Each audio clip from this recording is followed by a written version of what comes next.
बिस्मिल्लाहिर्रहमानिर्रहीम।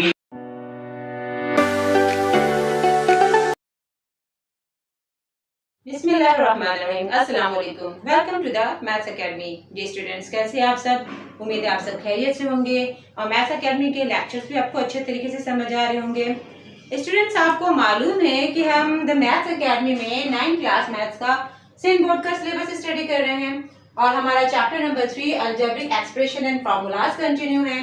इसकी एक्सरसाइज 3.3 हमारी कंटिन्यू है और क्वेश्चन नंबर 3 के 4 पार्ट्स तक हम कर चुके हैं। आज हम स्टार्ट कर रहे हैं इसका पार्ट नंबर 5। ठीक है, पार्ट नंबर 5 है हमारे पास √245 प्लस √625 माइनस √45। ओके, आपको मैंने प्रीवियस वीडियो में, लास्ट वीडियो में बहुत अच्छे तरीके से समझाया कि जब आपके पास रूट के अंदर वैल्यूज मौजूद हो तो आप उसे कैसे सॉल्व करते हैं और जब इन टर्म्स के दरमियान आपके पास प्लस या माइनस मैथमेटिकल साइन मौजूद हो तब आप इसे कैसे सॉल्व करेंगे। ठीक है, सबसे पहले तो जो रूट के अंदर नंबर्स हैं हम इनके स्टूडेंट्स मालूम कर लेते हैं factors. And how can we find out the factors? We can find out easily by the method of LCM. 245 के हम फैक्टर्स फाइंड आउट करेंगे। First of all we have to read the table of 5। हमें 5 का table क्यों read करना है? क्योंकि last में हमारे पास क्या है स्टूडेंट? 5। और 5 किस टेबल में आता है? 5 में। इससे हमें हेल्प आउट हो जाता है लास्ट नंबर देखिए इवन है कि ऑड, और वो किस टेबल में आता है। 5 का टेबल हम रीड करते हैं। 5 4 20, 4 यहाँ बचा, 5 9 45। Okay, 7 7 49 and 7 1 7। These are the factors of 245 and what are the factors here students? 5, 7 and 7. Okay, अब हम इन फैक्टर्स को रूट के अंदर लिखते हैं। 5 मल्टीप्लाई 7 मल्टीप्लाई 7। ओके, और बीच में कौन सा साइन है? दरमियान में आपके पास प्लस का साइन है। ओके, नेक्स्ट यह है आपके पास 625। 625 के हम फैक्टर्स मालूम करते हैं। वो कैसे मालूम करेंगे? Again bye taking LCM. ठीक है, 5 का टेबल हम रीड करेंगे। 5 1 5, 1 बचा, 5 2 10, 2 बचा, 5 5 25। ठीक है, 5 2 10, 2 हमारे पास रिमेनिंग, 5 5 25, 5 5 25 एंड 5 1 5। आप लोगों को एलसीएम मैंने बहुत अच्छे तरीके से प्रीवियस वीडियो में और चैप्टर नंबर 1 में भी समझाया है, आपको बहुत अच्छे तरीके से आता होगा। हमारे पास 625 के फैक्टर्स कितने आए? 5 5 5 एंड 5। ठीक है, हम इसे रूट के अंदर लिखते हैं। 5 मल्टीप्लाई 5 मल्टीप्लाई 5 मल्टीप्लाई 5। ठीक है, नेक्स्ट है हमारे पास माइनस 45। 45 के फैक्टर्स वैसे तो आप बहुत इजीली लिख सकते हैं। 5 9 45 और 9 को आप ब्रेक कर दें तो 3 9। लेकिन स्टूडेंट्स को प्रॉब्लम ना हो तो मैं इसके फैक्टर्स यहाँ पे आपको निकाल कर दिखा देती हूँ। 45 के factors 5 9 45, 3 3 9 and 3 1 3। Okay, 5 multiply 3 multiply 3। ठीक है, अब हम स्टूडेंट्स देखते हैं कि हमारे पास रूट के अंदर यहाँ पे 7 का पेयर बन गया है और जब रूट के अंदर पेयर आपके पास मौजूद हो किसी नंबर का तो वो रूट से बाहर सिंगल आता है, यानी रूट से बाहर क्या आ गया? सिर्फ 7 और रूट के अंदर आपके पास क्या रह गया? 5। ठीक है, नेक्स्ट है आपके पास प्लस। अब यहाँ पर हम देखें एक पेयर 5 का बन गया और एक पेयर आपके पास 5 का बन गया। रूट के अंदर पेयर से सिर्फ 5 सिंगल आएगा बाहर और यहाँ पर भी क्या आ गया? सिर्फ सिंगल बाहर। ओके, पेयर में से 1 5 आपने लिखा। ओके, माइनस अंडर रूट, इस रूट के अंदर आपके पास 3 का पेयर बन गया। जो रूट से बाहर सिर्फ एक सिंगल 3 आ जाएगा और रूट के अंदर आपके पास क्या रह गया? 5। ठीक है जी स्टूडेंट्स, अब हम आगे से सॉल्व करते हैं तो हमारे पास यहाँ पे क्या है? 7 अंडर रूट 5।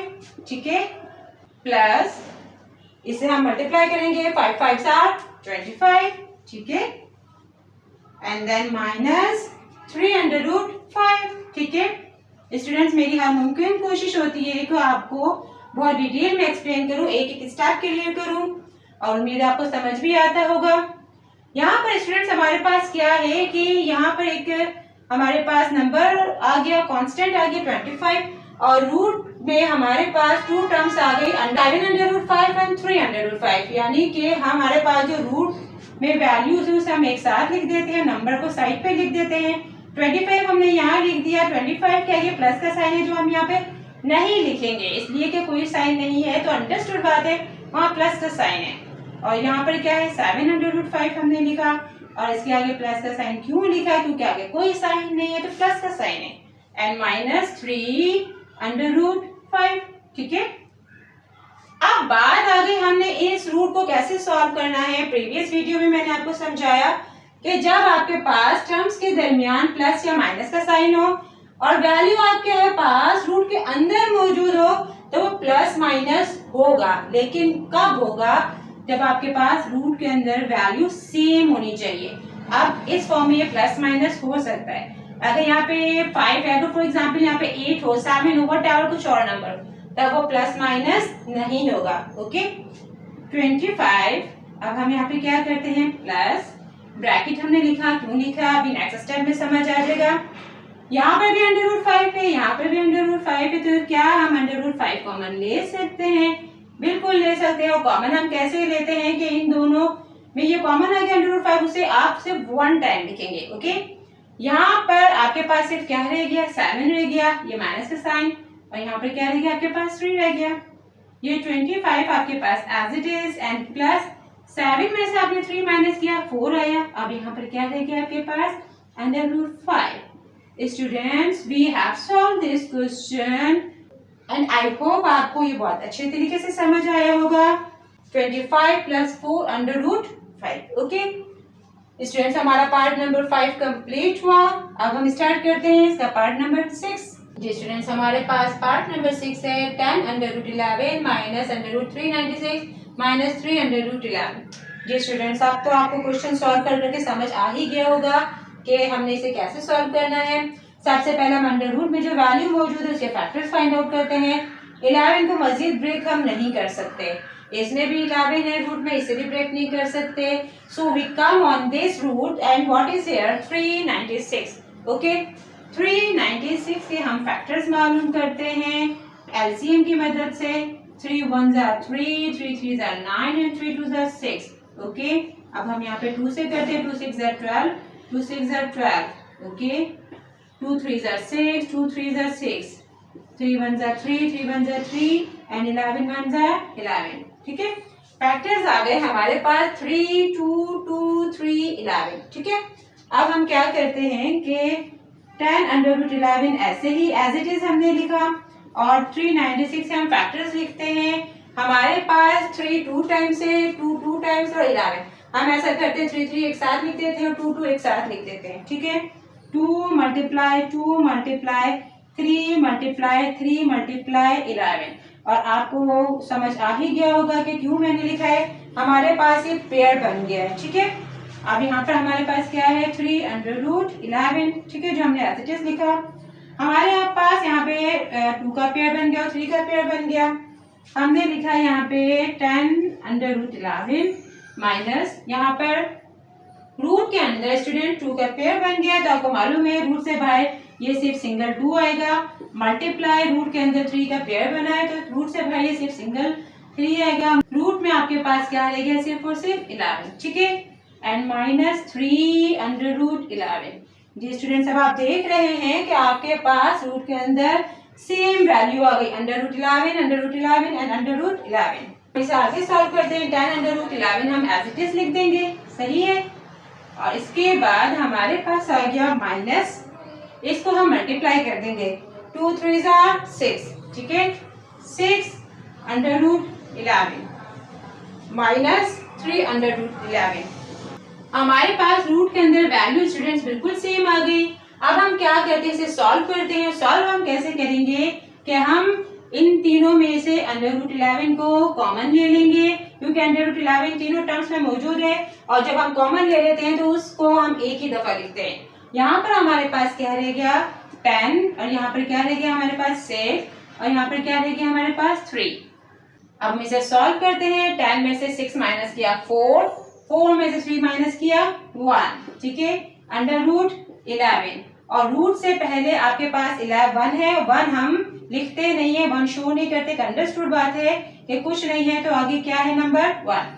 फाइनली हमारे पास आंसर क्या आ गया students, √11 and that's our final answer. Okay, I hope आपको कोई प्रॉब्लम नहीं हुई होगी, अच्छे तरीके से समझ आया होगा। अब हम स्टार्ट करते हैं इसका पार्ट नंबर 7। पार्ट नंबर 7 है स्टूडेंट्स हमारे पास √17 ब्रैकेट 10 √17 -2 √17।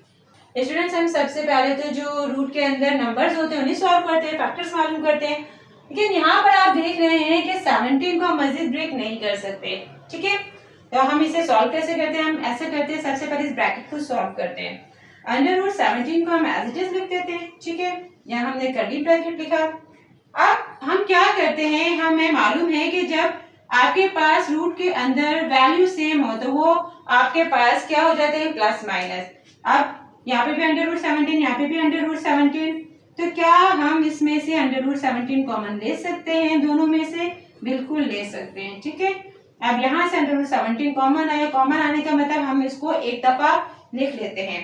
यहाँ पर क्या बचा हमारे पास 10 और यहाँ पर क्या बचा हमारे पास -2। अब हम इसे आगे सॉल्व करते हैं। यहाँ हमारे पास आ गया √17। अब यहाँ पर हम देखें तो हमारे पास यहाँ पर 10 में से 8 माइनस किया तो आ गया हमारे पास 8 और ये बाहर क्या रह गया हमारे पास √17, ठीक है। ब्रैकेट से बाहर जो नंबर होते हैं वो ब्रैकेट के अंदर मौजूद नंबर से मल्टीप्लाई हो रहे हैं, ओके। ब्रैकेट से बाहर क्या मौजूद है आपके पास √17 मल्टीप्लाई, यहाँ क्या है आपके पास 8 √17, ठीक है। ये दोनों आपस में मल्टीप्लाई हो रहे हैं। 8 हमारे पास बाहर एज इट इज आया। अब रूट के अंदर आपके पास क्या आ गया, आपके पास 17 भी रूट के अंदर है, आपके पास यहाँ 17 भी रूट के अंदर है। तो जो रूट के अंदर नंबर्स मौजूद है आप उसको एक रूट शो करके आप उसको लिख सकते हैं रूट के अंदर, यानी 17 × 17 बिल्कुल लिख सकते हैं। रूट के अंदर 17 का पेयर बन गया जो रूट से बाहर सिंगल फॉर्म में आएगा।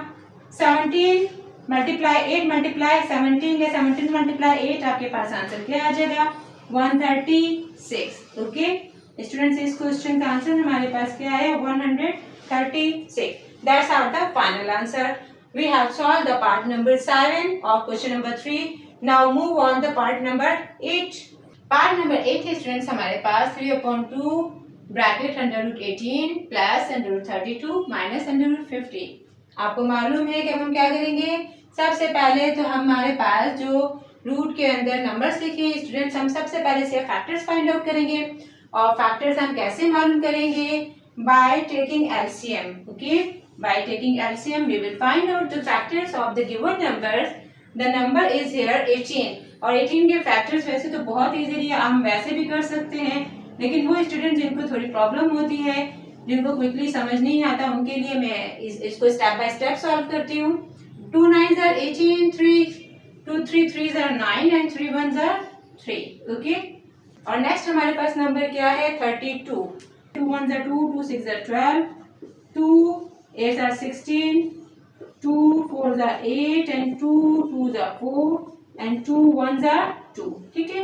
ये हमारे पास फैक्टर्स आ गए 32 के। अब हमने मालूम करने हैं 50 के फैक्टर्स। 50 के फैक्टर्स हम मालूम करें तो हमारे पास क्या आ जाएगा, हम इसे डायरेक्ट 5 से कर देंगे। 5 times are 50, 5 2s are 10 and 2 1s are 2, ठीक है। स्टूडेंट 3/2 हम एज इट इज लिख देंगे। हमारे पास 18 के फैक्टर्स आ गए 2 × 3 × 3, ठीक है। एंड प्लस 32 के फैक्टर्स क्या आ गए हमारे पास 2 2 2 ही आ रहा है, कितने हैं 1 2 3 4 5, कितने टाइम्स है 2 हमारे पास 5 टाइम्स, 1 2 3 4 5, ठीक है। इसके बाद है हमारे पास √50। 50 के फैक्टर्स आ गए हमारे पास 5 × 2, 5 5 and 2, ठीक है जी स्टूडेंट्स। अब हम इसे आगे सॉल्व करते हैं। हम देखते हैं कि रूट के अंदर यहाँ पर हमारे पास 3 का पेयर बन गया, यहाँ पे 2 का पेयर बन गया, यहाँ पे 2 का पेयर बन गया, यहाँ पे 5 का पेयर बन गया। और आपको मालूम है कि जब रूट के अंदर किसी नंबर का पेयर बन जाए तो वो रूट से बाहर सिंगल आता है। यहाँ से 3 बाहर आ गया, रूट के अंदर हमारे पास रह गया सिर्फ √2, ठीक है। यहाँ से पेयर में से 2 बाहर आ गया, यहाँ पे पेयर में से 2 बाहर आ गया, यहाँ पर रूट के अंदर रह गया हमारे पास सिर्फ 2 माइनस यहाँ पर 5 का पेयर है, इसमें से 5 बाहर आया और यहाँ पे रूट में हमारे पास रह गया 2। ठीक है स्टूडेंट्स, हम इसे आगे सॉल्व करते हैं। 3/2 हम एज इट इज लिखेंगे। ब्रैकेट में हमारे पास क्या है 3/√2। ठीक है और यहाँ पर हम प्लस का साइन और फिर क्या है हम इसे मल्टीप्लाई करेंगे। 2 2s are 4/√2। ठीक है माइनस 5/√2 माइनस 5/√2। ठीक है स्टूडेंट्स, अब हम देखते हैं इस स्टेप को मैं नीचे और दोबारा लिख देती हूँ सफाई के साथ। ठीक है ताकि आपको समझ में आ जाए। हम स्टूडेंट्स हम देख रहे हैं कि ब्रैकेट के अंदर हमारे पास हर टर्म में √2 हमारे पास मौजूद है। हम क्या करेंगे कि अब इसमें से √2 हम कॉमन ले सकते हैं। बिल्कुल ले सकते हैं, हम इसमें से √2 कॉमन लेंगे। हम √2 कॉमन लेंगे तो हमारे पास क्या आ जाएगा, यहाँ पे √2 हमारे पास आ गया कॉमन। यहाँ पर हमारे पास क्या रह गया 3 और यहाँ क्या रह गया हमारे पास 4, यहाँ क्या रह गया हमारे पास 5। ठीक है ये 3/2 एज इट इज आ गया हमारे पास। अब हम इसे आगे सॉल्व करते हैं। 3 and 4 प्लस हुआ 7। 7 में से 5 माइनस किया हमारे पास क्या रह गया 2। ठीक है ये हमारे पास मल्टीप्लाई हो रहा है यानी 3/2 मल्टीप्लाई 2/√2। ऐसा ही है ना, बिल्कुल ऐसा ही है। अब हम देख रहे हैं कि ये 2 and 2 कैंसिल आउट हो रहा है। ये 2 and 2 कैंसिल आउट हो गया। 2 1 जा 2, 2 1 जा 2। नीचे तो 1 रह गया डिनोमिनेटर में, उसको हम नहीं लिखेंगे। हमारे पास यहाँ पे सिर्फ न्यूमिनेटर में क्या रह गया 3 1 जा 3 और यहाँ पर क्या रह गया हमारे पास √2। जी स्टूडेंट्स, हमारा क्वेश्चन हो गया solve and that's our final answer. And what's the answer here 3/2। जी स्टूडेंट्स, उम्मीद है मुझे आपको ये क्वेश्चन अच्छे तरीके से समझ आया होगा।